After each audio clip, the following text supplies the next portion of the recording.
Hey guys, this is video number 6, campaigning. You want to make sure that you're watching this video before you go live with your Kickstarter crowdfunding.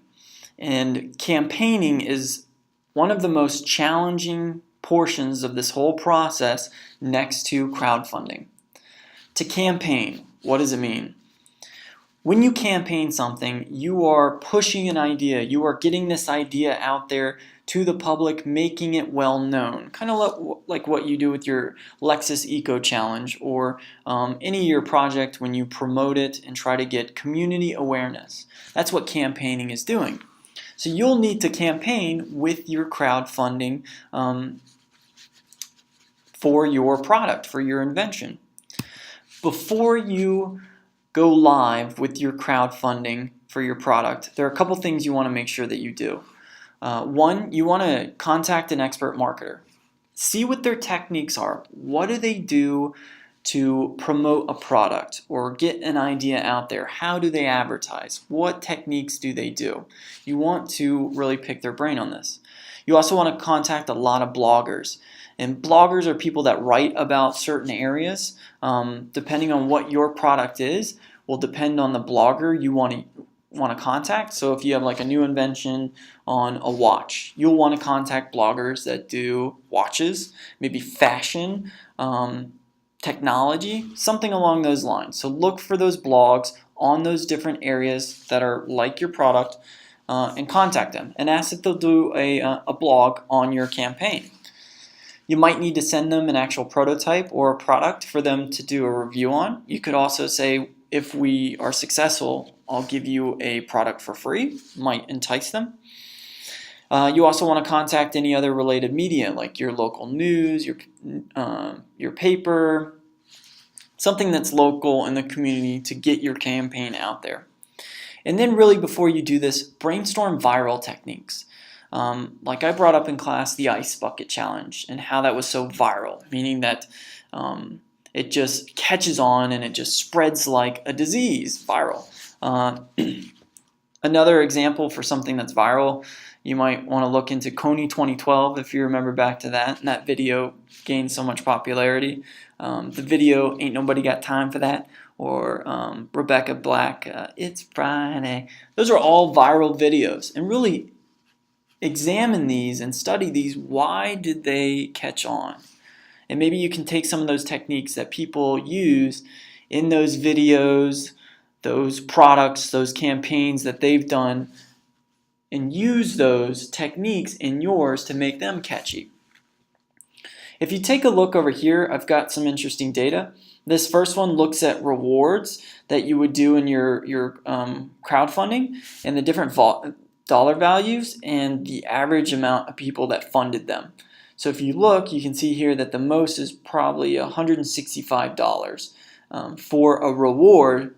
Average tend to get the most backers or people that donated to you, and this is probably the if you looked at all the different campaigns, this is probably their products are around this price, and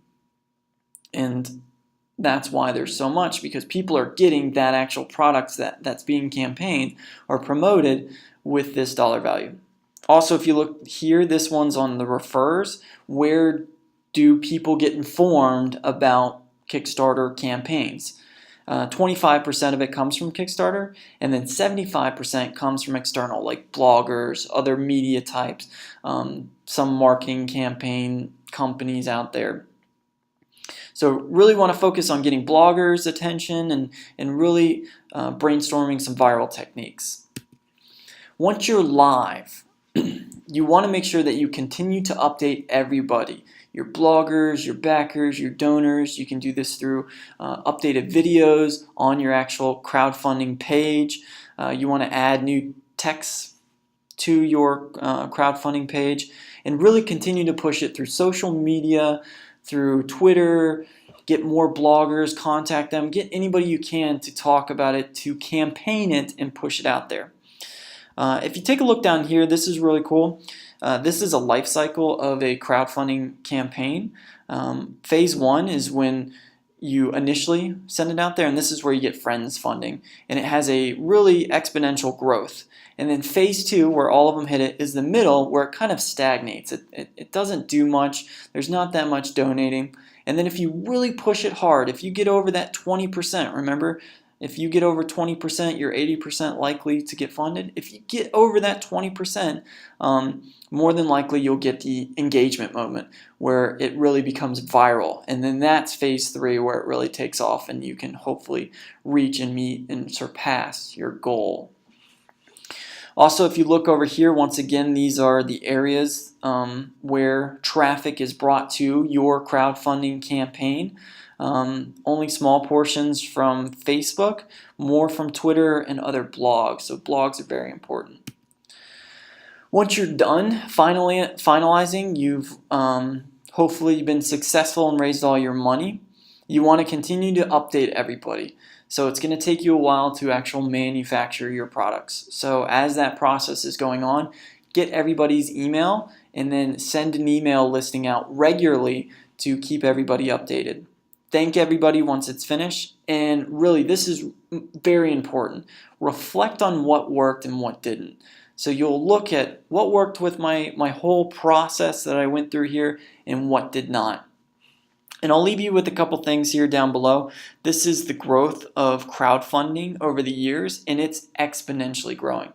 So you really want to do this as much as possible, because the more you do it, the more familiar you're going to be and the better you're going to end up doing. Also, if we look over here at the different categories within crowdfunding: design, art, food, and you can look at total projects launched. You can look at total dollar values that have gone towards those. Successful dollars, meaning they raised and they got their money, and unsuccessful, which is really crazy. $36 million to all the projects that never went anywhere, that were returned to the people because they were unsuccessful. So that's it. Campaigning, you really got to keep pushing it. Brainstorm viral techniques, get creative. All right, guys, if you have any questions, let me know.